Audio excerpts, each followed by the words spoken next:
الحمدللہ رب العالمین والعاقبۃ للمتقین والصلاۃ والسلام علی سید الانبیاء والمرسلین وعلی آلہ واصحابہ اجمعین، اما بعد، فاعوذ باللہ من الشیطان الرجیم، بسم اللہ الرحمن الرحیم۔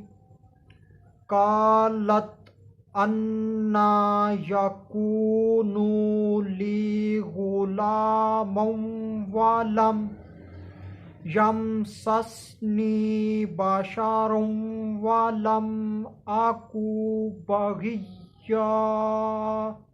صدق اللہ العظیم۔ ان اللہ وملائکتہ یصلون علی النبی یا ایھا الذین آمنوا صلوا علیہ وسلموا تسلیما۔ اللہم صلی علی سیدنا و مولانا محمد وبارک وسلم وصلوا علیہ۔ الصلاۃ والسلام علیک یا سیدی یا رسول اللہ، صلاۃ والسلام علیک یا سیدی یا حبیب اللہ، صلاۃ والسلام علیک یا سیدی یا محمد الرسول اللہ صلی اللہ علیہ وآلہ وسلم۔ اللہ تبارک و تعالیٰ کی حمد و ثنا اور اس کے پیارے حبیب حضرت محمد صلی اللہ علیہ وآلہ وسلم کی ذات اقدس پر درود و اسلام کا نذرانہ پیش کرنے کے بعد میں سچے دل سے دعا گو ہوں کہ اللہ عز و جل میرے حاضرین ناظرین سامعین کے مال جان عزت آبرو میں برکتیں عطا فرمائے، اور دعا گو ہوں کہ اللہ پاک مجھے حق سچ ٹھیک ٹھیک بیان کرنے کی توفیق عطا فرمائے۔ اگر اس میں کوئی غلطی کوتاہی ہو تو اللہ عز و جل اپنے شان کریمی کے صدقے سے بندہ ناچیز کو معافی عطا فرمائے۔ دعائیہ کلمات کے بعد آج کا میرا جو عنوان ہے وہ ہے پاک دامن بی بی۔ خطبہ کے اندر تلاوت کی گئی آیہ کریمہ سورہ مریم آیت نمبر 20 پارہ نمبر 16۔ ترجمہ: مریم نے کہا میرے لڑکا کہاں سے ہوگا، حالانکہ مجھے تو کسی آدمی نے چھوا تک نہیں اور نہ ہی میں بدکار ہوں۔ اس آیہ مبارکہ کے اندر بی بی مریم سلام اللہ علیہا حضرت سیدنا جبریل علیہ السلام سے سوال فرما رہی ہیں، ان سے پوچھ رہی ہیں، متعجب ہیں، حیران ہیں۔ بی بی مریم سلام اللہ علیہا کا سوال یہ ہے کہ میرے لڑکا کہاں سے ہوگا۔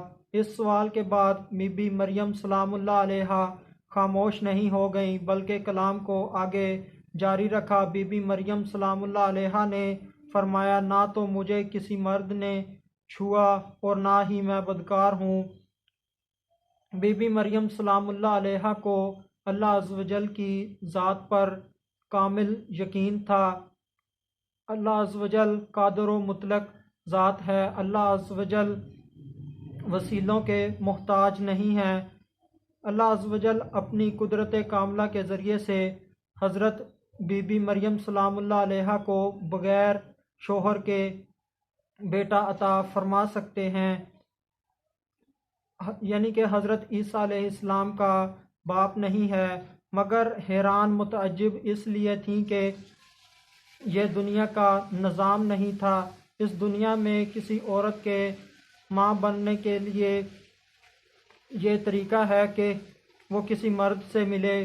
کسی عورت کا کسی مرد سے ملنا دو طرح کا ہے، ایک تو یہ کہ کوئی مرد کسی عورت سے نکاح کرے، پھر اس سے صحبت کرے اور پھر وہ ماں بن جائے۔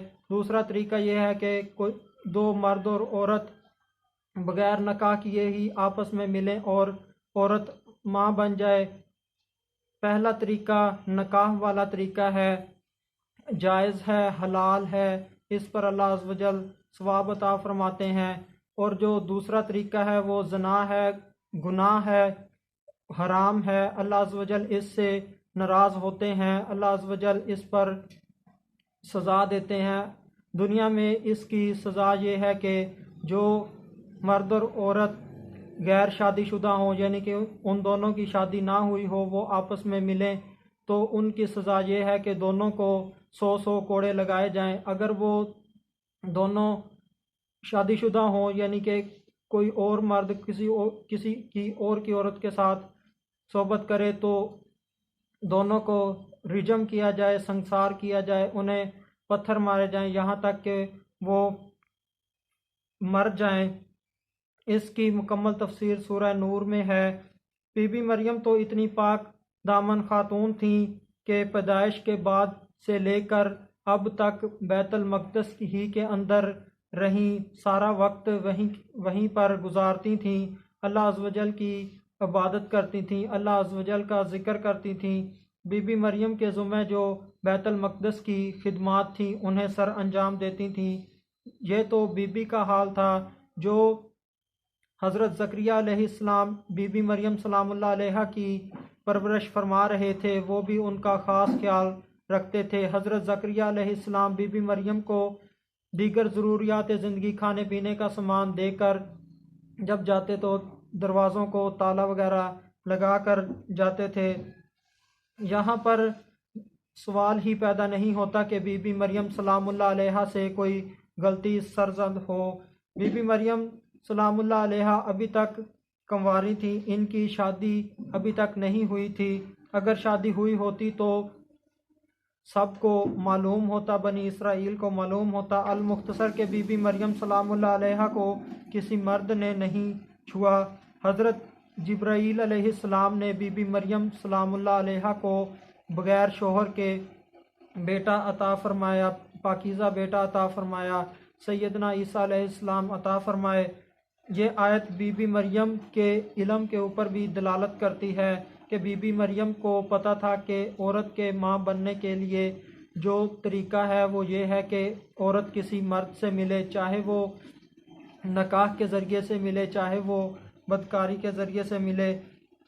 بی بی مریم سلام اللہ علیہا کی پاک دامنی تو اس صورت سے ظاہر ہے۔ آج سے تقریباً 40 یا 50 سال پہلے نوجوان کو معلوم نہیں ہوتا تھا کہ بیوی کے ساتھ کیا معاملات کرنے ہیں، تو اس نوجوان کو باقاعدہ طور پر بزرگ سمجھاتے تھے۔ مگر افسوس آج کے دور میں ہمارے چھوٹے چھوٹے بچے ہی اس قدر بے حیا ہو گئے ہیں کہ انہیں شادی کی ساری باتوں کو پتہ ہے کہ اب ان کی شادی ہوگی، اب ان کے بچے ہوں گے۔ اس کی وجہ یہ ہے کہ ہمارے درمیان ٹی وی اور سوشل میڈیا کے ذریعے ہمارے چھوٹے چھوٹے بچوں کو بتایا جا رہا ہے، سب بے حیائی کی چیزیں دکھائی جا رہی ہیں، انہیں بتایا جا رہا ہے، اس طرح انہیں سب کچھ پتہ ہے۔ اللہ عز و جل سے دعا ہے کہ اللہ عز و جل ہمیں بی بی مریم سلام اللہ علیہ کے صدقے سے پاک دامن بنائے اور ہم مسلمانوں میں پھیلی ہوئی اس قدر بے حیائی کو ختم فرمائے۔ وما علینا الا البلاغ المبین۔